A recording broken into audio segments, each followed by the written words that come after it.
Hello everyone, welcome to Techavro.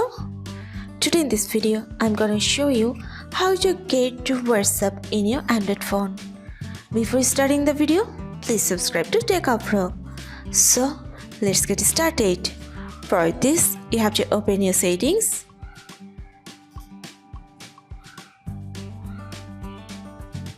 Now in the search bar, you have to search your app clone. Press on this. Now here you can see WhatsApp. If you want to get to WhatsApp in your Android phone, you just have to turn on the button.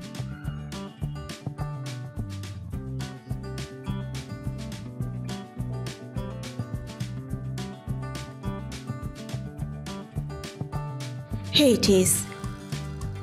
So this is how to get to WhatsApp in your Android phone. So guys, that's it. You can do this. I think this video is very helpful to you. If it was, then give a thumbs up and hit the subscribe button. And thanks for watching.